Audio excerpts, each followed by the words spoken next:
తిరుపతి గురించి మాట్లాడేందుకు బండి సంజయ్ ఎవరు అని ప్రశ్నించారు మాజీ ఎంపీ చింతా మోహన్. అన్య మతస్థుల గురించి మాట్లాడుతున్న బండి సంజయ్ తిరుమల తిరుపతిలో 5,000 మంది ఏం పని చేస్తున్నారో తెలుసుకోవాలన్నారు. పొట్టకూటి కోసం కష్టపడుతున్న వారిని తీసేసే దమ్ము బండి సంజయ్ కుందా అని ప్రశ్నించారు.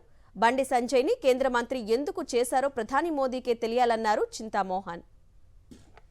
బండి సంజయ్ ఇంకేం పని లేదు, ఏం మాట్లాడతాడో కూడా తెలియదు. ఈయన అసలు ఎందుకు మంత్రి చేశాడో మోడీ తెలియదు. ఆయన అంటాడు అన్య మతస్థులు ఉన్నారు 1000 మంది అంటాడు.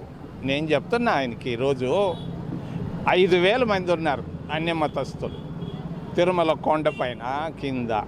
నువ్వేం చేస్తావో చెయ్యి. మా వాళ్ళు యూరిన్ తీస్తున్నారు, యూరిన్ క్లీన్ చేస్తున్నారు. మా వాళ్ళు మోషన్ క్లీన్ చేస్తున్నారు.